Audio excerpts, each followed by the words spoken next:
तो पूरे 2 साल 4 महीने चलाने के बाद मेरे स्कूटर की जो रेंज है वो 100 किलोमीटर से 40 किलोमीटर रह गई। अब इस स्कूटर में मैंने already ride review plus 1 year का long term review with positive negative सब बना रखा है। इस वीडियो में आपको मैं एक्सपीरियंस की बात करूंगा, मेनली जो स्कूटर मुझे पॉजिटिव लगे हैं और नेगेटिव लगे हैं। पहले स्टार्ट करते हैं हम पॉजिटिव से। तो 2 साल के बाद भी जो मुझे स्कूटर के अंदर चीज़ अच्छी लगती है उसमें पहला हो जाता है स्कूटर की बिल्ड क्वालिटी। मतलब स्कूटर को आप कहीं से भी घूंसे मार लो, कहीं भी ऐसी चीज़ देख लो, कोई भी आपको लगेगा नहीं कि ये कोई लो क्वालिटी प्रोडक्ट है, जो कि हमें कई स्टार्टअप के प्रोडक्ट्स में देखने को मिलता है। यहाँ क्वालिटी आपको वही मिलेगी। इवन जो नॉर्मल भाषा में कहते हैं कि लोहा कितना मजबूत है, इसके अंदर वो चीज़ आपको देखने को मिलती है। जो क्वालिटी आप एक्सपेक्ट करते हो बजाज, हीरो, टीवीएस से, वो आपको देखने को मिलती है। और एक्चुअल में स्कूटर भारी भी है, तो वो जो क्वालिटी होती है हैवीनेस की, वो आपको इस स्कूटर में फील होती है। दूसरा पॉजिटिव लगता है भाई इसकी हैंडलिंग को लेके। मेरे को इस सेगमेंट के अंदर सबसे ज़्यादा हैंडलिंग इसी स्कूटर की पसंद आती है। उसका रीज़न सिंपल हो जाता है, इसकी जो हैंडलिंग है वो टीवीएस जितनी सॉफ्ट भी नहीं है, लेकिन एथर जितनी स्पोर्टी भी नहीं है, जो कि इसे काफ़ी अच्छा ऑप्शन बनाया था सिटी और हाईवे के लिए भी। और हाईवे पे भी जो हैंडल है आपको थोड़ा सा हैवी फील होता है, काफ़ी वाइड एंगल है इसका, जिसकी वजह से आपको कॉन्फिडेंट राइड मिलती है। प्लस एजिलिटी भी स्कूटर की काफ़ी अच्छी है, जिसकी वजह से सिटी में इसे आप ईजिली चला सकते हो, कॉर्निंग भी कर सकते हो। टायर ग्रिप भी मुझे काफ़ी अच्छी लगी है। सस्पेंशन थोड़े स्टिफ साइड पे हैं, जो कि मैच करते हैं इसकी राइडिंग क्वालिटी से। कुल मिला के बोलूं तो राइडिंग के अंदर ये स्कूटर काफ़ी अच्छा है। तीसरा पॉजिटिव है इसकी परफॉर्मेंस। इस स्कूटर को मैं जब से चला रहा हूँ ना, 2 साल हो गए मुझे, हमेशा ऐसे चलाता हूँ कि मैं इसे टेस्ट ही कर रहा हूँ। 0 से 40 हो, हाई स्पीड हो, 2 बंदों के साथ हो, इवन 200 किलो से भी ज़्यादा स्कूटर वेट हो, ये स्कूटर कभी भी ऐसा फील नहीं कराता है कि हाँ भाई परफॉर्मेंस डाउन हो गई है। इसकी जो मोटर है वो काफ़ी अच्छी है। कभी मेरे को हीटिंग वाली प्रॉब्लम देखने को नहीं मिली कि डिस्प्ले पे आ जाए कि योर स्कूटर इज़ हॉट, थोड़ा टाइम लगेगा। ऐसी प्रॉब्लम मुझे स्कूटर में कभी नहीं देखने को मिली है। मैंने उसको काफ़ी लंबा भी चलाया है, 60-70 किलोमीटर हाई स्पीड पे। 0 से 40 आई थिंक 3.2 सेकंड में जाता है, नए वाले विडा अंडर 3 सेकंड चले जाते हैं। तो परफॉर्मेंस के मामले में स्कूटर सॉलिड है। चौथा पॉजिटिव है fast charging with portable battery. ये वाला कॉम्बिनेशन आपको मार्केट में कोई अदर ब्रांड देती ही नहीं है। विडा के स्कूटर में आपको ये देखने को मिलता है और काफी यूजफुल भी है। मेरी लोकेशन पे 500 मीटर के अंदर हीरो का भी चार्जिंग स्टेशन है और एथर का भी है, तो मैं काफी एक्सटेंसिवली यूज करता हूं भाई, और काफी काम की चीज है। प्लस पोर्टेबल का फायदा ये होता है कि मेरे ऑफिस में नीचे चार्ज करने की जगह नहीं है, तो मैं बैटरी को ऊपर ले जा सकता हूं, घर पे मेरा स्कूटर डायरेक्टली चार्ज हो जाता है। तो दोनों वर्ल्ड की जो सुविधाएं हैं आपको इस स्कूटर में देखने को मिल जाती है, जो कि कोई और स्कूटर में आपको देखने को नहीं मिलती। लास्ट जो मुझे प्रैक्टिकल पॉजिटिव लगता है भाई, वो इसका एक फीचर है जिसे एक्सीडेंट अलर्ट बोलते हैं। स्कूटर कभी भी कहीं भी टकरा जाए, गिर जाए, आपके सेव्ड नंबर पे अलर्ट जाता है कि भाई स्कूटर गिर गया है, प्लस लोकेशन भी दी जाती है। तो एक्चुअल में काफ़ी काम का फीचर हो जाता है। अब चलते हैं नेगेटिव्स पे। अब नेगेटिव की लिस्ट थोड़ी सी लंबी हो गई है, तो मैं उन्हें डिवाइड कर दे रहा हूँ। एक होंगे माइनर नेगेटिव्स, दूसरे होंगे मेजर नेगेटिव। तो पहले बात करते हैं माइनर्स की। अब माइनर में सबसे पहली चीज़ आती है ये वाले मिरर। आप इन्हें किसी पोजीशन में सेट कर लो, ये यहाँ पे नीचे ही आ जाता है। पहले थोड़ा बहुत टाइट भी था, जैसे लेफ्ट वाला है, इसमें थोड़ी सी जान है, लेकिन जैसे आप गड्ढों में जाओगे, एक तो वाइब्रेट बहुत करता है, पीछे का आपको दिखेगा नहीं, और ये अपनी पोजीशन को लूज ही कर देते हैं और एंड में नीचे ये ऐसे आ जाते हैं। दूसरा है भाई इनका ये वाला बटन, स्टार्ट स्टॉप बटन है ये। इसने 1.5-2 साल तक मुझे काफ़ी परेशान करा है। सर्दियों में तो ये काम करना ही बंद कर देता था, और जैसे ही मैंने इसे बदलवाया, जबकि बाद थोड़ा हमें आराम है। और ये अंडर वारंटी ना चेंज करके इन्होंने पैसों में चेंज करा है। दूसरा है भाई इसकी चमचमाती हुई डिस्प्ले, जो कि किसी काम की नहीं है भाई। 7 इंच की डिस्प्ले है ये, ब्राइटनेस क्वालिटी वाइज बहुत अच्छी है, लेकिन यूजलेस। कोई ऐसा फीचर ही नहीं है जो आप इसमें यूज़ करो और आपको लगे कि हाँ भाई काम की है। ऑन बोर्ड नेविगेशन डलता था, लेकिन वो हीरो देता ही नहीं है। टर्न बाय टर्न को यूज़ नहीं करता, और इसमें होता भी नहीं है, क्योंकि इनका जो मोबाइल ऐप है, जो कि जब मन आता है तो अच्छा चलता है, जब नहीं चलता तो कई महीनों तक नहीं चलता है। आप इसे कनेक्ट ही करते रह जाओगे। इसमें फिर भी कुछ काम के ऑप्शन मिल जाते हैं, आप स्कूटर को ट्रैक कर सकते हो, या फिर जो अलर्ट आता है वो भी सही आता है। और एक चीज़ जो सबसे काम की होती है, अगर आप चाबी भूल जाते हो, तो अगर स्कूटर आपसे कनेक्टेड है तो आप स्कूटर को मोबाइल ऐप से ही स्टार्ट या स्टॉप कर सकते हो। लेकिन ये भी वही वाली बात है, जब चल रहा होता है चलता, नहीं चलता तो नहीं चलता है। अगला जो नेगेटिव है वो है भाई चार्जिंग पोर्ट को लेके।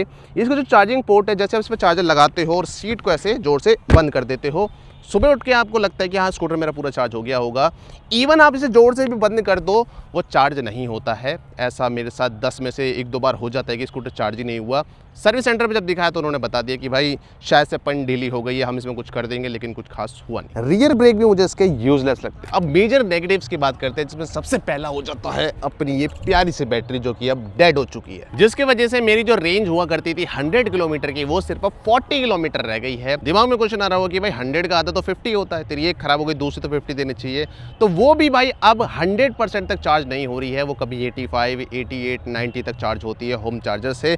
तो कुल मिला के जो रेंज है वो मेरी घट के सीधा 40 किलोमीटर रह गई है। रेंज पहले मुझे मिला करती है दोनों बैटरी के साथ 100 किलोमीटर के आसपास, अगर 2 बंदे बैठ रहे हैं तो 90 किलोमीटर। लेकिन अब मेरे साथ ऐसा हो गया क्योंकि एक ही बैटरी है, वो भी फुल चार्ज नहीं होती है जो इसके अंदर लगी हुई है। अब जो मैं डिस्टेंस कवर कर सकता हूँ वो सिर्फ 20 किलोमीटर है। 20 किलोमीटर अगर कोई दूर है तो मैं इस स्कूटी को लेके जाता हूँ, नहीं तो फिर मैं किसी और तरीके से जाता हूँ, क्योंकि 20 किलोमीटर मैं जाऊँगा तो फिर 20 किलोमीटर वापस भी आऊँगा, या फिर मुझे कोई चार्जर ढूंढना पड़ता है जहाँ पे मैं फास्ट चार्ज करके इस स्कूटी का यूज़ कर लूँ। अब बैटरी के ऊपर मुझे क्या रेजोल्यूशन मिला वो मैं आपको सर्विस वाले पार्ट में बताऊँगा जो आगे आएगा। लेकिन उससे पहले जो दूसरा मेजर नेगेटिव लगा वो थोड़ा सा अटपटा या फिर बहुत अनकॉमन होगा। ये स्कूटर जो है 2 केसेस में बिना चाबी और बिना फ़ोन के चल जाता है। अब एक्सप्लेन कर देता हूँ जो नए व्यूवर्स हैं जिन्हें नहीं पता है। तो ये स्कूटर या तो आपका चलेगा ये रिमोट वाली चाबी से, या आपकी जेब में होनी चाहिए और स्कूटर के बिल्कुल पास होनी चाहिए, दूर भी होगी तो भी स्कूटर नहीं चलता है। दूसरा होता है मोबाइल ऐप, वो भी आपके पास अगर है और आप स्कूटर के बिल्कुल पास में हो तभी आप उस स्कूटर को अनलॉक कर सकते हो। लेकिन 2 ऐसे किस्से हुए मेरे साथ जहाँ पे स्कूटर बिना चाबी और बिना मोबाइल के चल गया। अब पहले केस में ये होता है कि भाई मैंने स्कूटी अपने दोस्त को दी थी यूज़ करने के लिए, वो पूरा दिन स्कूटी को यूज़ करता है, बैंक में जाता है इधर से उधर। जब वो वापस आता है घर पे तो मैं उससे स्कूटी की चाबी मांगता हूँ यही वाली, तो वो जेब में चेक करता है, उसे चाबी नहीं मिलती है। वो कहता है यार शायद से मैंने तेरी चाबी खो दी है। और मैं भी शॉक्ड हो जाता हूँ कि भाई 2300-2400 रुपये की ये बदलेगी, ये तो नुकसान हो गया खामखा। तो फिर मैं घर में आगे बैठ जाता हूँ और सडनली ये जो चाबी है मेरे को मेरे घर में मिलती है। अब मेरा मोबाइल जो था वो मेरे पास था, ये चाबी भी घर पे थी, तो स्कूटी कैसे चल गई इसका मेरे पास कोई जवाब नहीं था। दूसरा केस होता है मेरे साथ जहाँ पे मेरा जो फ़ोन था वो स्विच ऑफ हो गया था, तो मैंने उसे चार्जिंग लगा के ऑफिस में रख दिया था। और ऑफिस से जब मैं अपने घर जाता हूँ और वहाँ पे जाने के बाद मैं अपनी स्कूटी को बंद करके घर में चला जाता हूँ, घर से फिर वापस ऑफिस के लिए आता हूँ तो स्कूटी ऑन ही नहीं होती है। मैं कहता हूँ यार ये ऑन क्यों नहीं हो रही है। तो बाद में मुझे पता लगता है कि भाई मेरी जो चाबी थी वो पहले से ही ऊपर ऑफिस में थी और स्कूटी हमारी नीचे खड़ी होती है 4 मंजिल, और स्कूटी अपने आप चल गई थी। तो ये सिर्फ 2 केस हुए हैं और अनफॉर्चुनेटली दोनों ही केस में मेरे पास मोबाइल नहीं था, और दूसरे केस मेरे पास जो मेरा दोस्त था उसे तो पता ही नहीं था कि कुछ रिकॉर्ड करना है नहीं करना है, तो रिकॉर्ड हम नहीं कर पाए। तो ये किसी तरह का बग था इनके सॉफ्टवेयर में या किसी चीज़ में जिसकी वजह से स्कूटी चोरी होने के चांसेस बन जाते हैं। लेकिन ये सिर्फ 2 साल में 2 बार हुआ है, उसके बाद मुझे देखने को नहीं मिला। तीसरा जो सबसे बड़ा नेगेटिव है प्लस वो डेंजरस भी है वो है इसका लिम्प मोड। लिम्प मोड में आपको थोड़ा सा एक्सप्लेन कर देता हूँ। लिम्प मोड में होता क्या है, ये एक सेफ्टी फीचर होता है व्हीकल्स के अंदर। जब भी व्हीकल को लगता है कि भाई स्कूटर की जो बैटरी है उसमें कुछ गड़बड़ी हो रही है तो वो स्कूटर को कहता है कि आप साइड में लगा दो, बैटरी में कोई दिक्कत है आप खड़े हो जाओ। इस तरीके का सिस्टम होता है ये। अब है तो एक सेफ्टी फीचर, लेकिन इसकी इम्प्लीमेंटेशन अगर गलत हो जाए तो एक सेफ्टी हैजार्ड बन जाता है, और हीरो इस चीज़ को इस वाले स्कूटर में इम्प्लीमेंट करने में, एग्जीक्यूट करने में फेल रहा है। मेरे स्कूटर में होपफुली ये वाली दिक्कत औरों के मुकाबले कम आई है। जब से मैंने स्कूटर लिया है लगभग 20-25 बार मेरे साथ हुआ कि मेरे स्कूटर में सडनली चलते चलते लिम्प होम आ जाए।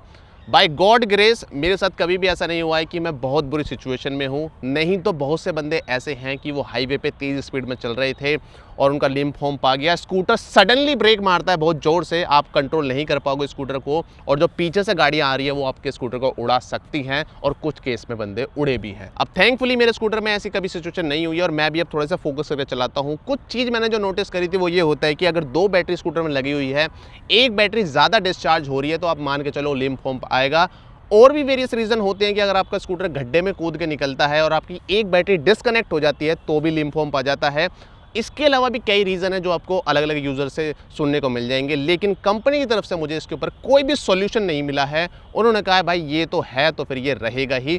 अभी मैं फ़िलहाल एक बैटरी पे चल रहा हूँ और आई थिंक जब से मैंने एक बैटरी पे आया हूँ लिम्प होम वाला इसके अंदर कोई भी दिक्कत नहीं आई है। तो पॉजिटिव नेगेटिव एक्सपीरियंस के अंदर मेन यही हो जाता है। लेकिन एक चीज़ वो है आफ्टर सेल सर्विस, जो कि आप एक्सपेक्ट करते हो कि हीरो जैसी कंपनी या फिर टीवीएस जैसी कंपनी, ये जो लेगेसी ब्रांड्स होती हैं ये अच्छा देने वाली हैं। वहाँ पे भी हीरो विडा ने मेरे पेशेंस को टेस्ट करा है। इस पे पूरा मैं बैठ के आपको कहानी सुनाता हूँ क्या क्या कैसे कैसे हुआ है। तो हीरो की सर्विस क्वालिटी मेरे एक्सपीरियंस के अकॉर्डिंग मैं आपको टाइमलाइन के द्वारा समझाता हूँ। जब मैंने इस स्कूटर को लिया था तो मैं यहाँ पे खड़ा हुआ हूँ 2024 के आसपास। यहाँ पे जो सर्विस थी उसकी क्वालिटी नेक्स्ट लेवल थी। आपको सर्विस सेंटर में बुलाया जाता है, एक एक चीज़ पूछी जाती है कि आपके स्कूटर में क्या हो रही है, वो नोट की जाती है, उन सभी चीज़ों पर बाकायदा काम किया जाता है। स्कूटर आप अगर सुबह छोड़ के आ रहे हो तो शाम तक आपका स्कूटर रेडी होता है, आपको कॉल आ जाती है कि आप पिकअप कर लो, नहीं तो अगले दिन ले जाओ। मेरा स्कूटर एक दिन से ज़्यादा सर्विस सेंटर में कभी नहीं रहा। और हाँ, इस टाइम जो इनके स्कूटर सेल होते थे, जब मैंने इस स्कूटर को लिया था, वो था हर महीने लगभग 1000 यूनिट। अब चलते हैं अगले साल में, जो कि हो जाता है 2025। अब हीरो की सेल जो है वो हो जाती है 5000 से 10,000 यूनिट पर मंथ। यहाँ पे जो सर्विस की क्वालिटी है वो धीरे धीरे नीचे आनी स्टार्ट हो जाती है। अब वो वाला व्यवहार हमें देखने को नहीं मिलता है, जहाँ पहले हमें सर्विस होने के बाद एक सर्विस फीडबैक कॉल भी आता था कि आपको कैसी सर्विस लगी, आपकी सर्विस ड्यू है, आपको इस दिन आना है। वो कॉलें अब आना बंद हो जाती हैं। प्लस जो पहले क्वालिटी थी सर्विस की वो धीरे धीरे डाउन हो जाती है। और आज हम आ चुके हैं 2026 में, या फिर आप मिक्स कह लो 2025 का एंड और 2026। यहाँ पे जो सर्विस क्वालिटी है वो बिल्कुल नीचे जा चुकी है, मैं कहूँगा बेड क्वालिटी की हो चुकी है। अब क्या क्या सीन कैसे कैसे हुआ है वो मैं आपको एक एक करके बताता हूँ। ओके, तो स्टोरी टाइम चालू हो चुका है। अब स्कूटर के अंदर प्रॉब्लम आना कोई बड़ी बात नहीं होती है, वैसे भी फर्स्ट जनरेशन प्रोडक्ट था तो मैं एक्सपेक्ट कर रहा था कि इसके अंदर प्रॉब्लम्स आएंगी ही।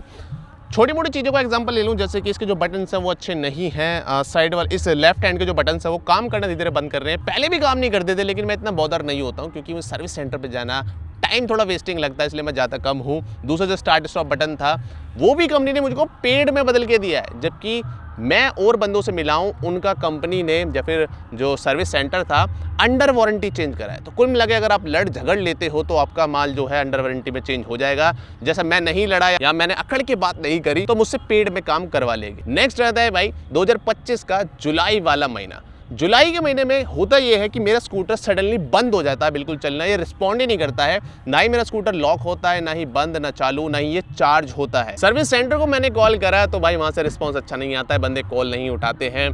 दूसरा RSO को भी मैंने ट्राई करा तो वहां से भी मुझे कोई ढंग का रिस्पॉन्स नहीं आ रहा कि आपने कंप्लेन लिखवा दी है, हम आएंगे, कल आएंगे, परसों आएंगे।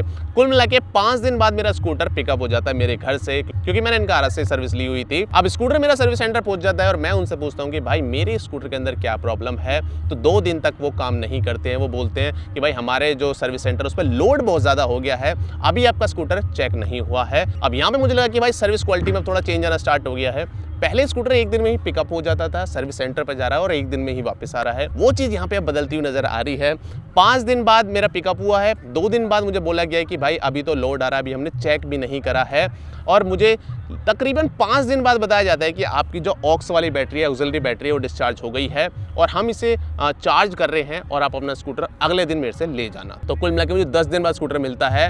वो भी एक ऐसी प्रॉब्लम जो कि काफ़ी कॉमन होती है, ऑक्सिलरी बैटरी डिस्चार्ज किसी भी स्कूटर में हो जाती है। ये चीज़ पता करने में, उसे रिजॉल्व करने में मुझे 10 दिन लग गए। दूसरा जो नाइटमेयर होता है वो होता है जुलाई 2025 के एंड में। मेरे स्कूटर अगेन वही वाली दिक्कत देने लगता है, जो मेरा स्कूटर है वो ना चार्ज हो रहा है, ना उसकी अब जो लाइट वगैरह शो हो रही है। तो मैंने इसकी ऑक्स वाली बैटरी निकाली, पहले उसको चार्ज करवाया, फिर उस बंदे ने बोला कि यार पुरानी हो गई, सब बदल के नई डाल दो। मैंने नई डाल दी। नई डालते ही होता ये है कि मेरी जो 2 बैटरी उसमें से एक बैटरी बार बार आ रही है और बार बार जा रही है और वो चार्ज भी नहीं हो रही है। इसके लिए जैसे ही मैंने कंप्लेन रेज करनी चाहिए तो अगेन वही वाली चीज़ें मेरे को देखने को मिली। वही 5 दिन के बाद मेरे को स्लॉट दिया जा रहा है, अभी सर हम बिजी हैं, अभी लोड बहुत है, अभी मैं अवेलेबल नहीं हूँ, अभी मैं छुट्टी पर चल रहा हूँ, ऐसे ऐसे रीज़न मेरे को दिए जाते हैं। RSE कंप्लेन रेज क्यों है, मुझे तकरीबन 15 से 20 दिन हो जाते हैं और 25 अगस्त के आसपास, जुलाई पूरा ख़त्म, अगस्त में भी 25 तारीख तक हम आ गए हैं, वहाँ पे मेरा स्कूटर को पिकअप किया जाता है और मुझे लगा था चलो फाइनली पिकअप हो गया है तो यहाँ पे कहानी बन जाएगी। लेकिन अगेन वही चीज़ होती है, मुझे बताया जाता है कि भाई सर्विस सेंटर पे लोड बहुत ज़्यादा है और मेरे स्कूटर को तकरीबन 6-7 दिन तक छुआ भी नहीं जाता है। ना ही मुझे कोई डेट दी जाती है, ना ही मुझे बताया जाता है कि आपका स्कूटर कब तक ठीक हो जाएगा। थक हार के मैंने ही खूब कॉलें करी। कॉल उठने के बाद मुझे पता लगता है कि भाई स्कूटर आपका जैसा था वैसा का वैसा ही है, हमारे पास इंजीनियर्स ही नहीं है जो इसे ठीक करते हैं। तो इस तरीके से मेरी स्कूटी जो है 1-1.5 महीने तक सर्विस सेंटर पे रहती है और फिर भी उनकी तरफ से कॉल नहीं आता, मैं ही कॉल करता हूँ। वो बता दे कि भाई आज हम आपकी स्कूटी चेक करवाएंगे कि उसके अंदर प्रॉब्लम क्या है।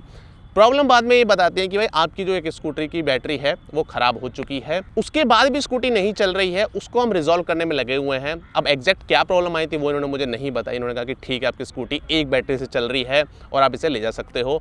मैंने थोड़ा क्यूरियोसिटी वाइज पूछा कि भाई बैटरी ख़राब होना इज इट ए नॉर्मल, मतलब इतनी आसानी से नहीं होता है। हालांकि मुझे पता है बैटरी बहुत रेयर ही ख़राब होती है, इसलिए मैंने इनसे क्वेश्चन पूछा था। तो वहाँ पे सुपरवाइज़र का जवाब मेरे को ये आता है कि नहीं, ये काफ़ी कॉमन प्रॉब्लम है, आप जैसे बहुत सारे लोगों की बैटरी खराब हुई है, कुछ बंदों की दोनों ही खराब हो गई है और आप लकी हो कि आपकी एक चल रही है, इसे आप यूज़ भी कर सकते हो। और ये बात सच भी थी कि मेरी रनिंग 20 से 25 किलोमीटर थी, उसके वजह से मुझे ज़्यादा प्रॉब्लम नहीं हुई। उसके बाद फिर मैंने वही अपनी कंप्लेंट लिखवा दी बैटरी को लेके और मैं अपनी स्कूटी लेके आ गया। मुझे लगा कि भाई जो बैटरी है मुझे बहुत जल्द मिल जाएगी। बहुत जल्द का मेरा मतलब है 15 दिन, 1 महीना। अगर मैं अपना स्टैंडर्ड ही बताऊं तो मुझे ऐसा लगता है कि अगर कोई कंपनी आपके स्कूटर की बैटरी को चेंज करके दे रही है 0 से 15 दिन के अंदर, मैं कहूँगा वो कंपनी काफ़ी अच्छी सर्विस दे रही है आपको। 15 से 30 दिन ले रहा है तो मैं कहूँगा गुड। कोई 1 महीने से 2 महीने ले रहा है तो मैं कहूँगा एवरेज है, और 2 से 3-4 महीने ले रहा है तो वेरी बैड है, और अगर कोई 6 महीने ले रहा है तो भाई उससे बुरी सर्विस फिर क्या ही होगी। और वही चीज़ मेरे साथ सेम हो रही है। मेरी बैटरी कंप्लेंट लिखवाई मुझे 7 महीने हो गए हैं और मैं अभी भी सिंगल बैटरी पर चल रहा हूँ और मुझे अभी भी कोई डेट नहीं दी गई है। जब भी मैं सर्विस सेंटर पर जाता हूँ कि भाई मेरी बैटरी क्या हाल है, कब आने वाली है, सर नेक्स्ट आपकी ही आने वाली है, यही चूरन मुझे पकड़ा दिया जाता है और वो चूरन लेके मैं घर आ जाता हूँ। अब मेरी पिछली वीडियोस जो आपने हीरो विडा की देखी होंगी, वहाँ पे मैंने कंपनी की सर्विस की प्लस प्रोडक्ट की भी तारीफ करी थी, लेकिन वो जो रेटिंग है मैं उसे डाउन करना चाहूँगा। प्रोडक्ट वाइज मुझे स्कूटर ये लग रहा है अब 10 में से 6.5 या फिर 7, लेकिन सर्विस वाइज जहाँ पे मैं कंपनी को पहले देता लगभग 8, अब वो हो चुके हैं सीधा 3। फाइनल कंक्लूजन की बात करूं तो देखो 2 साल 3 महीने बाद अगर मैं अपना मोटा मोटा एक्सपीरियंस बताऊं तो प्रोडक्ट वाइज मुझे कोई ज़्यादा दिक्कत नहीं है। मुझे पता था कि भाई ये कंपनी का पहला इलेक्ट्रिक स्कूटर है तो इसमें प्रॉब्लम्स आएंगी, लेकिन मुझे ये भी जानना था कि भाई हीरो जैसी कंपनी क्या आफ्टर सेल सर्विस देगी, क्या सपोर्ट देगी अगर कुछ चीज़ खराब होती है तो। और ईवी के अंदर ये कुछ ज़्यादा ही है कि जिसकी आफ्टर सेल सर्विस स्ट्रांग होती है लोग उसी पे ट्रस्ट दिखाते हैं, चाहे वो एथर हो, टीवीएस हो, दोनों ही अच्छा कर रहे हैं। स्टार्टिंग में हीरो भी अच्छा कर रहा था, लेकिन जैसे इनकी सेल बढ़ी है इनकी सर्विस क्वालिटी नीचे आती चली गई है। और आई होप जैसा ये पहला हमें एक्सपीरियंस दे रहे थे आफ्टर सेल सर्विस के मामले में, वैसा ये दोबारा से देना स्टार्ट कर दें। बाकी ये मैंने आपको सब कुछ बता दिया है, क्या मेरा एक्सपीरियंस था, कितना अच्छा था, कितना बेकार था। आई होप आपको वीडियो इन्फॉर्मेटिव लगी होगी। बाकी ऐसा नहीं है कि मेरे साथ ही हो रहा है, ऐसे और भी बंदे हैं। अपने सेकंड चैनल पे भी एक ओनरशिप रिव्यू आएगा, वो भी एक ओनर है जिनके साथ ऐसी चीज़ें हुई हैं, उसको आप सेकंड चैनल पे देख लेना। बाकी मुझे मेरी बैटरी कब मिलेगी, कैसे मिलेगी, इसके ऊपर तो आपको अपडेट मिल ही जाएगी, लेकिन उसके लिए आपको चैनल को सब्सक्राइब करके बेल आइकन दबा लेना है। मैं हूं तरुण, मिलूंगा आपसे इसी तरह की नेक्स्ट वीडियो में।